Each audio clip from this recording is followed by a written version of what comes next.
AITA for refusing to share my grandparents' money with my parents and the kids they took in? To start with, I'm 17 male. My parents' only bio kid. They never had a lot, and they're not super hardworking either.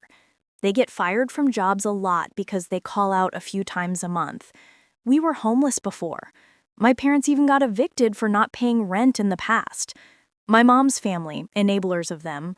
My dad's parents live in another state and are no contact with my parents. But we talk, and they send me money every month to help me get by. This is relevant later. When I was 10, my parents took in mom's sister's kids and her boyfriend's kids. That's 2 bio cousins and 2 not cousins. It was all done privately, so there wasn't really a social worker involved. Just lawyers and my mom's parents paid for that. It was meant to be a short-term thing, but they're still here. When I was 12, my dad agreed to take in his friend's 2 kids. Again, it was done privately, and they didn't have a social worker involved. It was just a lawyer, and my parents sold stuff to pay for those legal fees because we didn't have the money. Our house is only 3 bedrooms, so it was really tight, and money was tight. My dad's parents wanted to take me in, but my parents were like, no way, and told them to fuck off and leave me where I was with my family. My grandparents looked into fighting for custody, but the lawyers they talked to said that was not going to happen, so they started sending me money secretly. It was a little then, and it increased in the last year. When I was 14, my parents took in another kid, who's the kid of someone mom used to know, or maybe it was someone her sister knew. IDK. I gave up trying to follow. But that was another kid added to the mix. My parents don't get child support, they don't get help from any of the actual parents, and my parents still treat their jobs like optional chores when they don't want to go.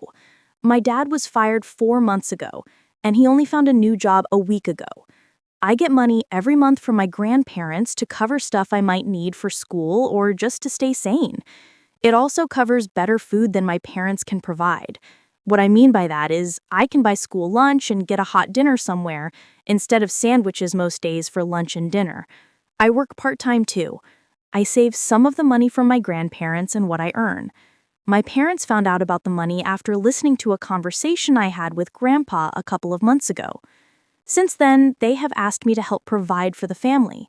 They say I have siblings who would love to get extra stuff and how they would love for us all to be more secure.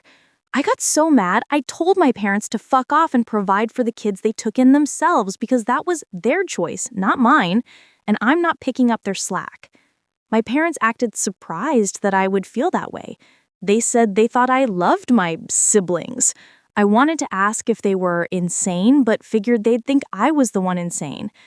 They really try the guilt trips with me because I'm not helping, including using the whole "the kids are innocent" shit.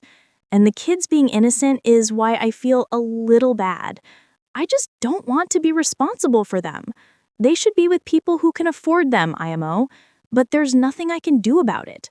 CPS was called when me and some of the kids showed up to school looking rough and like we didn't eat enough, and my parents lied about the kids being there all the time and I wasn't believed when I told the truth.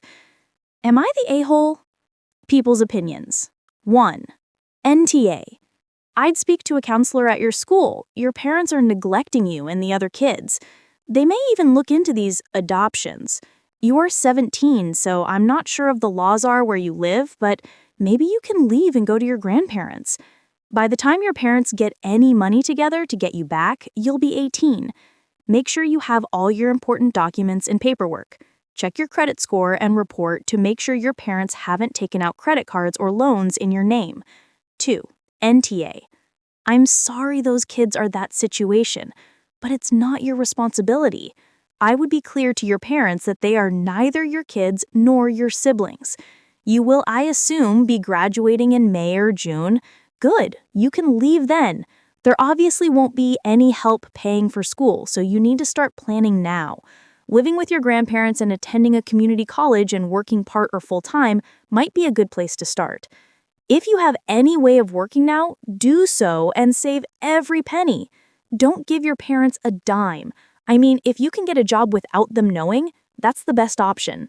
3. Can you move in with your grandparents?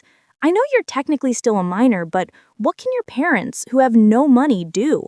Hire a lawyer to force you back? Even if you can't move in with them, can you ask your grandparent to put part of what they're sending you into a savings account so your parents can't get their hands on it? 4. NTA. Those are not your siblings, and if they were, it's not your responsibility to support them. That's your parents' responsibility. Sounds like some type of welfare hustle fostering these kids. Get out as soon as possible.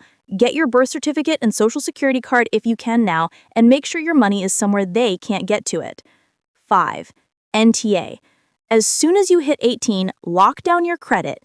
Gather all your paperwork now if you can, like social security and birth certificate. Finish school where you are to get your diploma, then move to your grandparents. Also, call CPS again and again. Keep doing it until they realize those kids live there. Or just keep your head down until you can leave. You know better which will work better for you based on your family.